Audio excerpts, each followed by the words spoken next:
Hello dear students, नमस्कार।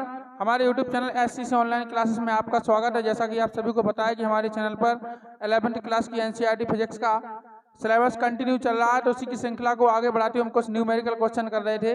तो आज देखेंगे बेटा हम एक पद्धति के मात्रक को दूसरी पद्धति के मात्रक में कैसे बदला जाता है। हम थोड़ा सा हिंट देंगे, थोड़ा सूत्र बताएंगे, इसके बाद इसमें क्वेश्चन हम करेंगे।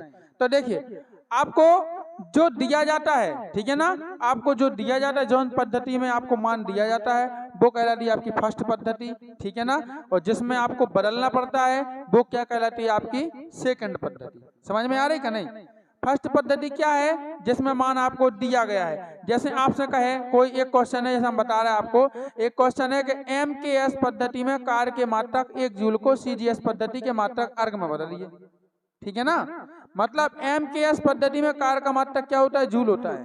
तब 1 जूल खो CGS पद्धति में कार्य का मात्रक क्या होता है? अर्ग। तो अर्ग में बदलिए। अब बताइए 1 जूल में कितने अर्ग होते हैं, जी आपको बताना है, ठीक है ना। ऐसे सवाल दिया जाता है। तो आपको दिया काय में गया है? MKS पद्धति में, तो ये क्या कहलाएगी? आपकी पहली पद्धति, फर्स्ट पद्धति। और आपको बदलना काय में है? CGS में, तो वो क्या कहलाएगी? आपकी सेकंड पद्धति। तो देखिए, अब आपको पता है कि हम जब जिसे विमीय सूत्र लिखते हैं, ठीक है ना, तो उसमें क्या क्या होता है? M होता है, L होता है और क्या होता है? T होता है, ठीक है। M का मतलब द्रव्यमान, L का मतलब लंबाई, T का मतलब क्या होता है? समय। तो देखो, फर्स्ट पद्धति में अगर हम फर्स्ट पद्धति की बात करें, ठीक है, यदि हम फर्स्ट पद्धति की बात करें तो उसमें क्या आएगा? M1 L1 और T1। और इसी प्रकार यदि हम सेकंड पद्धति की बात करें तो क्या आएगा? M2 L2 और T2, ठीक है ना। और संख्यात्मक मान जो दिया जाएगा वो कहलाएगा N1, और जो निकालना है वो क्या कहलाएगा? वो क्या कहलाएगा? N2, ठीक है। तो इस प्रकार से आपको एक सूत्र रखना है बदलने के लिए। याद सूत्र रखना पड़ेगा क्या? कि N2 बराबर क्या रखना पड़ेगा? N2 बराबर N1, ठीक है, N1, और जी आएगा आपका M1 बटे कितना आएगा? M2, और होल घाते कितना हो जाएगा आपका? A, ठीक है ना।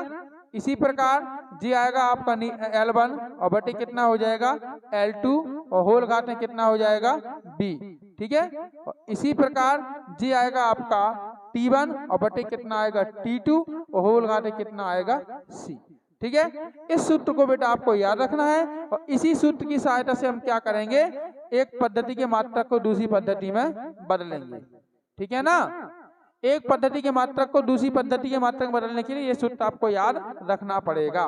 तो इस सूत्र को आप नोट कर लें, ये सूत्र इंपोर्टेंट है। देखिए, जहां M1 L1 और T1 ये क्या है? फर्स्ट पद्धति के मात्रक हैं, ठीक है। और M2 L2 T2 ये सेकंड पद्धति के हैं, ठीक है ना। N1 मान फर्स्ट पद्धति का है और N2 क्या है? सेकंड पद्धति का है, ठीक है। क्लियर है इतनी बात है? कर लोगे? सूत्र नोट करो जल्दी, हम मिटा रहे हैं। लिख गया? चलिए, अब देखिए हम एक क्वेश्चन की ओर चलते हैं ताकि आपको समझ में आ जाए। इसमें क्वेश्चन दिया गया है, क्या दिया गया है पता है? कि MKS पद्धति में कार्य के मात्रक 1 जूल को CGS पद्धति के मात्रक अर्ग में बदलिए। अर्ग में बदलना, अब दिया काय में गया है? MKS पद्धति में, बदलना काय में है? आपको अर्ग में बदलना है। कोई दिक्कत नहीं, ठीक है ना, कोई दिक्कत नहीं। तो आपको क्या करना है? पहले देखिएगा, सबसे पहले लिखना है आपको कार्य का विमीय सूत्र, है ना। कार्य का विमीय सूत्र क्या होता है? या विमीय समीकरण, कुछ भी बोल दो। हल कर रहे हैं हम सीधा, तो क्या लिखेंगे? कार्य का विमीय सूत्र, है ना। कार्य का विमीय सूत्र बराबर क्या होता है? ML2 और T-2, इतना ही होता है। ML2 T-2 होता है कि नहीं? ठीक है। अब इसकी क्या करना है? देखो, ये हो गया कार्य का विमीय सूत्र हो गया, ठीक है। तो क्या करेंगे हम? हाँ, इधर लिखेंगे। अब M घाते A, L घाते B और T घाते C, ठीक है। से क्या करने पर? तुलना करने पर, से तुलना करने पर। मतलब जो विमीय सूत्र, व्यापक विमीय सूत्र होता है ना, m घाते l घाते b t घाते c, इससे क्या कर दो, इस विमीय सूत्र की क्या कर दो, तुलना कर दो। तुलना करेंगे तो इधर देखो m की घात a है तो इधर m की घात कितनी है, 1, तो a बराबर कितना आएगा आपका, तुलना करेंगे तो a बराबर कितना आएगा, 1, कॉमा। इसी प्रकार l की घात b है तो l की घात क्या है, 2 है, तो b बराबर कितना आएगा, 2, और अरे यार स्क्वायर लिख रहा हूं मैं, b बराबर कितना आएगा, 2, और कॉमा c बराबर कितना आएगा, माइनस का 2। तुलना हो गई, ठीक है। तो ए बी सी के मान अपने पास क्या हो गए, निकल गए, ठीक है। अब इसके बाद देखिएगा फिर क्या करेंगे हम फर्स्ट पद्धति में। फर्स्ट पद्धति में अब फर्स्ट पद्धति कौन है, MKS, जो दिया गया है, काय में दोगे, MKS पद्धति में दिया गया है, दिया गया है कि नहीं। तो फर्स्ट पद्धति वही है आपकी MKS। MKS में आपको दिया गया है तो MKS में क्या निकालना, हमें M1 निकालना, L1 निकालना और क्या निकालना, T1, ठीक है ना। तो क्या निकालेंगे हम, M1, क्या निकालेंगे पहले, M1। अब M का या द्रव्यमान है कि नहीं, M क्या है, द्रव्यमान। अब बताइए MKS पद्धति में द्रव्यमान का मात्रक कितना होता, MKS पद्धति में द्रव्यमान का मात्रक क्या होता, किलोग्राम होता कि नहीं, केजी होता। तो M बराबर क्या लिख देंगे हम, 1 केजी, यानी 1 किलोग्राम, ठीक है। इसी प्रकार L1 की बात करें तो L1 बराबर कितना होता, मतलब L1 मतलब लंबाई काय में होता है MKS में, मीटर में, तो क्या लिख देंगे, 1 मीटर, 1 मीटर, ठीक है ना। अब T1 तो समय का क्या होता है, तो 1 सेकंड। इतनी बात क्लियर है, इसमें कोई किसी को दिक्कत तो नहीं है ना। चलिए अब लिखिए सेकंड पद्धति, बगल में लिखने के नहीं, नीचे लिखें, नीचे लिखने, सेकंड पद्धति, सेकंड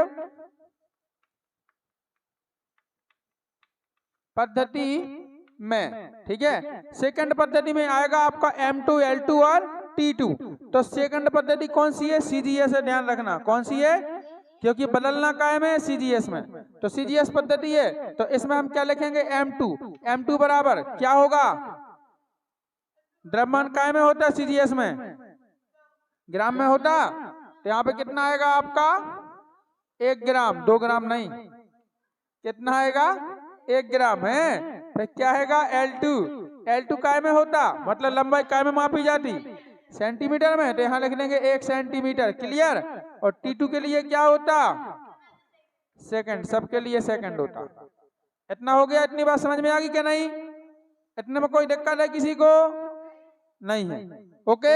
अब बस इसको इतना ही छोड़ दो, अब आगे कुछ नहीं करना है। अब देखिए और क्या दिया गया है आपको, और फर्स्ट पद्धति हो गया, हाँ। N1 का मान कितना दिया गया है, तथा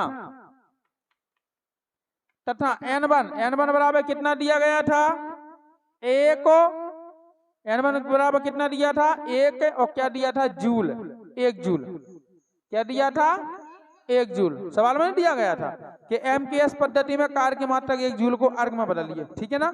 अब अर्ग में बदलना है तो N2 बराबर क्या करना है, आपको ज्ञात करना है, N2 बराबर क्या करना है, ज्ञात करना है, बस हो गया सब काम, अब कुछ नहीं निकालना, सूत्र लगाओ डायरेक्ट। अतः क्या हो जाएगा, N2 बराबर N1 कोष्टक चालू, N1 नहीं लिखाया है, वो नहीं आ रहा समझ में, सब गड़बड़ होगा। N1, ठीक है ना, क्या हो जाएगा, M1 बटे M2 होल घाते कितना आएगा, A, ठीक है। फिर क्या होगा, हाँ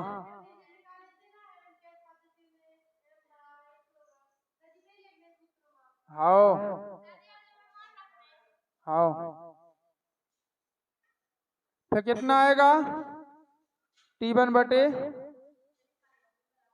T2 होल, और घाते कितना आएगा, C। लग गया सूत्र। अब देखो, अब रखना है मान, सावधानी से रखना है। N2 बराबर कितना होगा, N1 का मान कितना है, 1, n1 का मान 1 हो गया। चलिए अब आइए देखिएगा, m1 का मान कितना था, 1 किलोग्राम था कि नहीं, और बटे m2 का मान कितना था, 1 ग्राम था कि नहीं, और होल घात में a का मान कितना था, 1। ठीक है, अब आ जाओ काय पे, L1 का मान कितना था, a नहीं, a का मान कितना है, तो ये कहीं रखो खात में, 1 लिखना है। अब L1 का मान कितना था, 1 मीटर, और L2 का 1 सेंटीमीटर था कि नहीं, और B का मान कितना था, 2। ठीक है, अब T का मान कितना था, 1 सेकंड, और यहाँ पे भी T2 का मान, और घात है माइनस कर दो।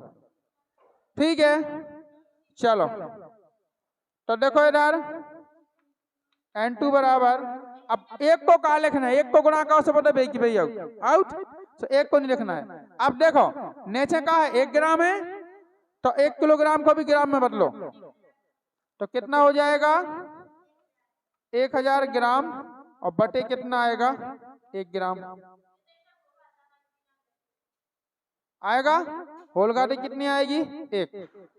आ गया, 1 मीटर है, और नीचे का है 1 सेंटीमीटर, तो 1 मीटर में कितने सेंटीमीटर हो, 100, तो 100 सेंटीमीटर, और बटे कितना आएगा, 1 सेंटीमीटर। ठीक है, होल घात कितनी है, 2। अच्छा, इसका आप सेकंड से सेकंड कट गो, 1 बटे 1, और होल घात में कितनी, देखो इसमें ऐसा है कि -2 है, जैसे तो वहां पलटने आए उसे प्लस क्यों हो जाता, तो कैसे पलट दो, 1 को तो 1 ही आना है, तो 1 बटे 1 की घात सीधी क्या कर दो, प्लस की 2 कर दो। ठीक है, चलिए अब आगे देखिए, तो N2 बराबर, अब देखो ग्राम से ग्राम कैंसल, ग्राम से ग्राम का होगा कैंसल, और 1 को भाग 1000 में होगा तो कितना होगा, सीधो 1000, आगो कि नहीं आगो। ठीक है, इधर देखो गुणे, कोष्टक यहाँ पे क्या लगा दो, गुणा, सेंटीमीटर सेंटीमीटर का होगा कैंसल, 1 को भाग 100 में गो, तो कितने आ गए, 100, और 100 की घात कितनी है, 2, तो क्या लिखने 100, और गुणे कितने लिखने 100। ठीक है, और गुणे आगे आओ, 1 बटे 1 का मतलब का 1 ही, और 1 की घात 2 का मतलब भी 1 ही, 1 गुणे 1 100 की कम क्या होती है, तो इसका तो 1 ही आना, कितना आना, सीधा 1 ही। ठीक है, अब N2 बराबर, अब देखो क्या बिंदी है, 1 2 3 4 5 6 7 बिंदी है, इसकी यानी 10 की घात कितना लिख सकते हैं, 7, 1 का गुणा हुआ से बेकी भाई, और क्या आएगा, अर्ग, ARG अर्ग। ठीक है, ये आ गया, मतलब भैया 1 जूल बराबर कितना होता है, 7, 10 की घात 7 अर्ग। ठीक है ना, 1 जूल बराबर होते हैं 10 की घात 7 अर्ग, ये हो गया आंसर। ठीक है, इस प्रकार से हमारा ये सवाल कंप्लीट हुआ। अब अगले वीडियो में अगला न्यूमेरिकल लेके आएंगे इसी आधार पे। अतः आप सभी को यदि वीडियो पसंद आया हो बेटा, तो वीडियो को लाइक करें, शेयर करें और कमेंट जरूर करें। हाँ, हमारे चैनल को सब्सक्राइब करना ना भूलें, एवं बेल आइकन पर प्रेस करके ऑल पर क्लिक कर लें, ताकि आगे आने वाले सभी वीडियो की नोटिफिकेशन आप तक पहुंचते रहे। जय हिंद बच्चों, वंदे मातरम।